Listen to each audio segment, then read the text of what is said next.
Hello there, fellow space traveler, Earth traveler, I would say. Today we are talking about the law of sacred reciprocity, also known as Ayni.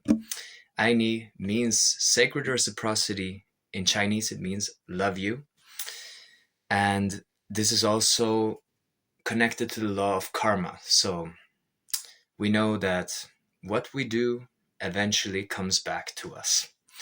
Basically, let's say that we have a person who, his name is Bob, right? So Bob, he goes out into the world. He manipulates his way to power, to money. He sells product that is supposed to give you eternal life. So he has this product made of carrot protein, and it says like, "We'll bring you eternal life" on the bottle. So eventually somebody dies after buying this really expensive bottle that's immortality elixir, and they're like, "Hey, what? He lied." And what happens? Well, he gets a lot of criticism, that's for sure, and then he loses all of his customers.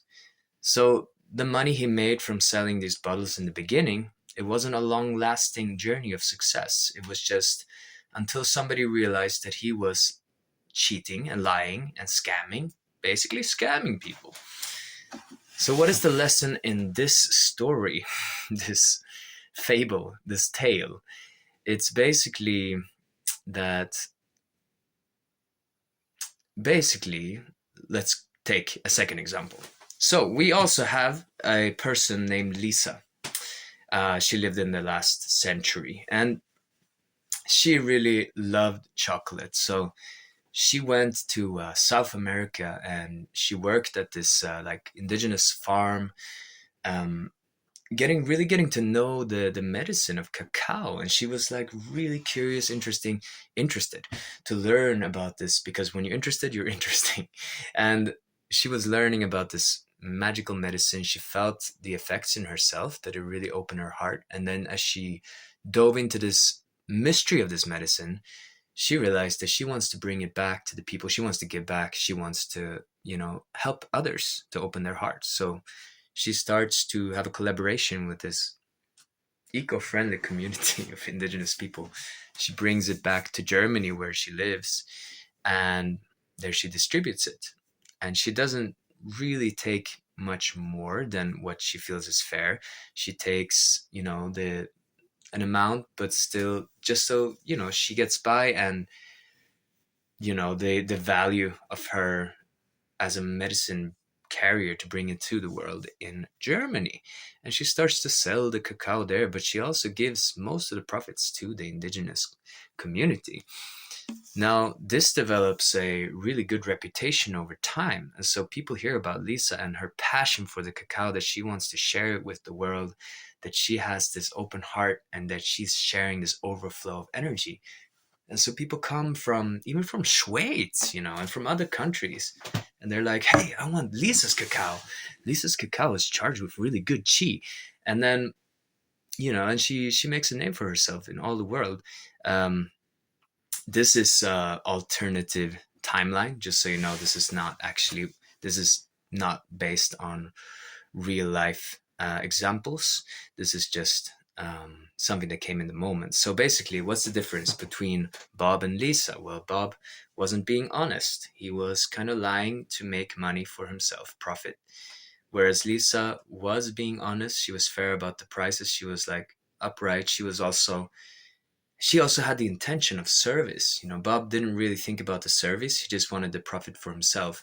So he had kind of a contracted ego, whereas Lisa, she had a really expansive ego, in the sense of she knew that herself is connected to every single being in the entire world, that whatever she did would affect all beings, all the people that she came into contact with. And so she had that open heart, and she wanted to be of the highest service. And she found this passion, and she started to share that passion. And then she also started to receive abundantly because people came to her because they heard how good her cacao was, and they even wanted to, start to, receive healing sessions from her and all the things that she learned. And she wrote books. And, there's more chapters to this story, but basically her name became really famous. And, she had really profitable connections and also really long term friendships due to her honesty, really fruitful connections, long term partnerships, and a thriving business that she started so many cacao stores and chocolate stores all over Europe.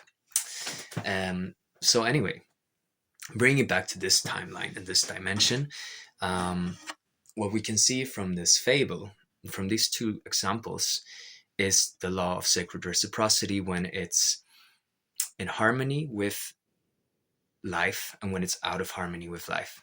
And as you can see with the example of Lisa, that when as she's giving more, as she's following her heart, as she's not lying, manipulating, not cheating, not stealing, she's simply following her passion and purpose and actually being of service, then all of a sudden people want to give to her. She gains loyalty. She gains a reputation because she's honest. She's in what we call the chapak in Quechua. In the language of the Incas, chapak means integrity and it means wealth. It means nobility and wealth. So basically, in the natural order of things, if you are noble in your actions, if you're impeccable in thought, word, and deed, if you're kind to people, if you follow and honor the laws and moral order in the universe, treating others in the way that you wish to be treated, with love and compassion and with sharing of abundance, you also get the most responsibility and wealth. So, because life can trust you with that wealth. So, in other words, basically be honest, respectful, and kind, and follow the moral rules. Because when we're in integrity with ourselves, when we follow our purpose, when we don't lie, cheat, or steal or manipulate, that will be long-term benefit that is way beyond monetary abundance. It's also in relations, because the source of monetary abundance is also in our relationships. So it's basically the difference between short-term profit and long-term prosperity that we're talking about here. And when you follow the laws of the universe, which is Ayni, which is love you, which is loving the world, then we are in long-term prosperity. So, with that said, I hope that this little fable and this story time was a service to your soul growth, evolution, enlightenment, that this video can reach people out there, that can reach you, that feels that this was really valuable to remember within that as we give, so we shall receive. The law of karma also means that when I do something shitty towards somebody else, I'm really doing it to myself, because we're all connected in that way. And whatever you give is going to come back to you. So just be careful with what shit you put out there, and if that's not a motivation enough, just, to just be a kind person, then we sometimes have these parts of us that are like, no, but I want to keep this for myself. I don't want to like give this away. But then like, through life teaching me this, because I used to be like this, like holding on a lot more than I am now, and I still have those like times when I hold on to things, but it's a constant practice of letting go, of being of service. So as long as we keep that intention in mind and we keep growing, there is really no failure. There's really nobody to blame or shame in this experience of being human. We're all on a learning path. And this is true for me, for you, for everyone. And so it's good to bring in a healthy degree of forgiveness, and then still hold people accountable to their actions so that they can improve and that we can all grow together in this beautiful, sometimes seemingly horrible, and really awesome and terrible. And what a beautiful paradox this life is, and this world, and what a beautiful time we are in, that we get to experience this great evolution and upliftment of consciousness on this earth.